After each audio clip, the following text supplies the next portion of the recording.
ओम शांति। Good morning everyone. मैं Asha Kalra soulful wisdom channel से आज एक और विषय के साथ आपके सामने हूँ।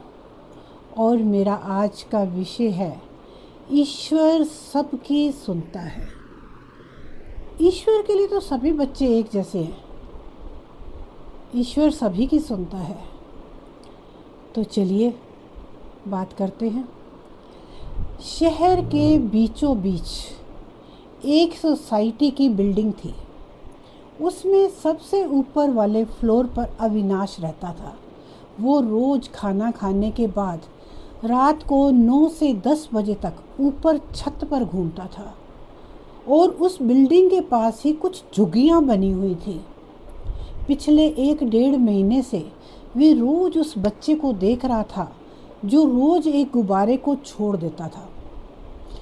छत पे आके एक गुब्बारे को ऊपर छोड़ देता था और उसे तब तक देखता रहता जब तक वह आंखों से ओझल न हो जाए।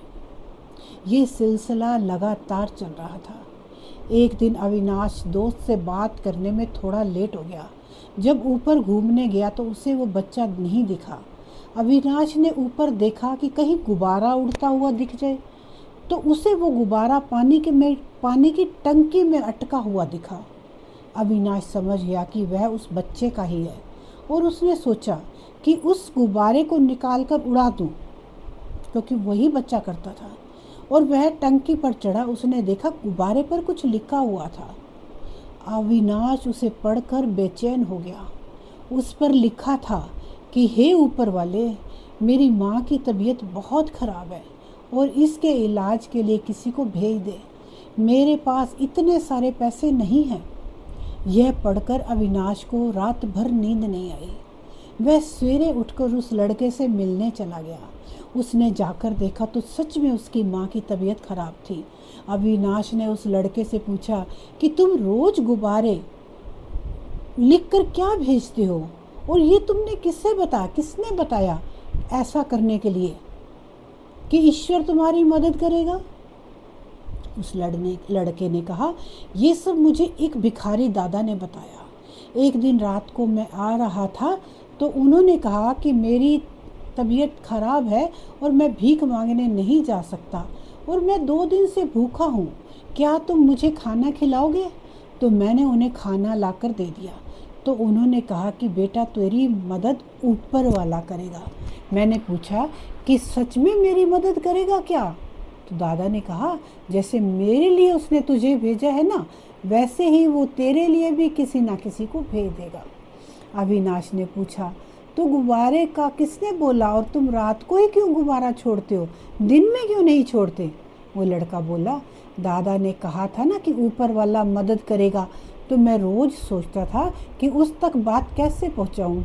एक दिन मैंने गुब्बारे को बहुत ऊंचा जाते हुए देखा तो मुझे यही रास्ता समझ में आया और मैं होटल में काम करता था, तो मुझे रात को पैसे मिलते हैं, रोज़ रात को पैसे मिलते हैं, इसलिए मैं रात को ही गुब्बारा छोड़ पाता हूँ। उस बच्चे की बात सुनकर अविनाश की आंखों में आंसू आ गए और उसने उस बच्चे को गले लगाते हुए कहा कि बेटा, वो दादा सही कह रहे थे, वो ऊपर वाले ने तेरी मदद के लिए मुझे भेजा है। और अविनाश ने उसकी माँ का इलाज कराया। उसकी माँ के प्रति प्यार देखकर उसे बहुत सारी मदद करी और स्कूल में भी भर्ती करा दिया। इस कहानी से कुछ हमें समझ में आता है कि उस बच्चे पर ईश्वर क्यों खुश हुआ। उसकी माँ के लिए प्यार, गरीब होते हुए उसके मन में दूसरे के लिए दया, उसका भोलापन और उससे सबसे बड़ी बात उसका विश्वास, जो उसने 1-1.5 महीने तक गुब्बारे पर लिख कर ईश्वर को भेजा। यदि ये बातें हम लोगों में भी पैदा हो जाए तो इसमें कोई शक नहीं कि वो प्यारा ईश्वर हमारी तकलीफ़ों में भी हमारी मदद करेगा, किसी ना किसी रूप में किसी ना किसी को भेज देगा।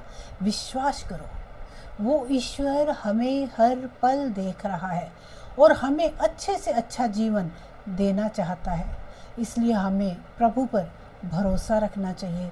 हमेशा खुश रहिए और हमेशा जिस भी तरह की जिस किसी की भी मदद कर सकते हैं तो अवश्य करिए, अवश्य करिए।